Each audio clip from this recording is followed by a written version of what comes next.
Let me ask you something that might sting a little. If nobody reacted to you for an entire week, no compliments, no replies, no views, no acknowledgement, how stable would you actually feel? Be honest.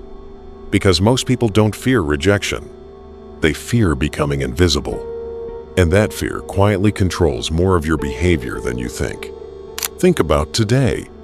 How many times did you adjust something, your tone, your words, your expression, not because it was false, but because you wanted it to land well? Maybe you rewrote a message. Maybe you softened an opinion. Maybe you checked who saw your story. That's not random. That's conditioning. From childhood, your brain learned a simple survival rule. Approval equals safety, and disapproval equals threat. When you behaved in ways that pleased people, you were rewarded with warmth and belonging. When you pushed too far, disagreed too strongly, or expressed something inconvenient, the atmosphere shifted, and your nervous system memorized that shift. So you adapted. You became more agreeable, or more impressive, or more entertaining. Whatever earned stability. But here's the turning point no one talks about. At some stage, adaptation stopped being strategy and became identity. Now your sense of worth fluctuates based on reactions. One compliment lifts you, one dry reply disturbs you, one negative comment lingers for hours. And you call it overthinking. But it's not overthinking. It's external regulation. When your self-worth depends on feedback, every interaction becomes a measurement. You scan faces, tone, response time, engagement. You replay conversations at night, not because you're dramatic, but because your brain is checking whether you're still acceptable. That's exhausting. And here's the darker layer. The more you seek approval, the more you split yourself into two versions.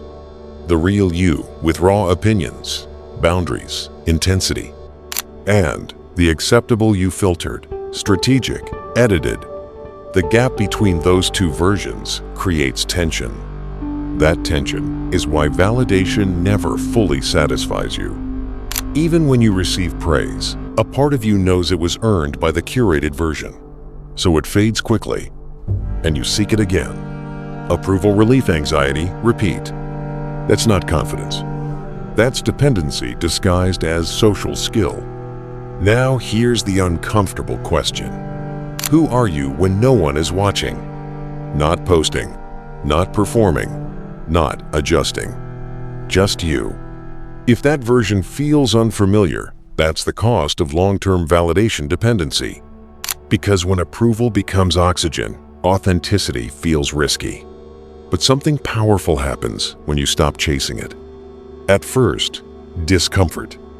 You say no without over-explaining. You express an opinion without cushioning it. You stop seeking reassurance. And your nervous system panics. It whispers, they'll leave. Maybe some will. But what replaces that fear is stability. You stop monitoring yourself in every interaction. You stop negotiating your worth. You stop shrinking to remain acceptable.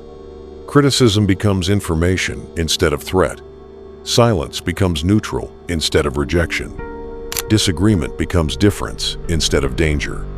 That's internal anchoring, and it feels quieter, but stronger. You don't crave validation because you're weak. You crave it because at some point approval meant survival.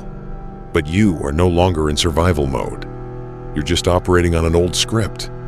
And old scripts can be rewritten. Start small. Disagree once. Say no once. Don't seek reassurance once. Sit with the discomfort instead of correcting it. That discomfort isn't rejection. It's independence forming. Now I want you to do something deliberate.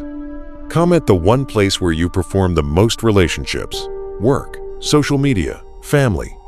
Name it. Because what you bring into awareness loses its unconscious power.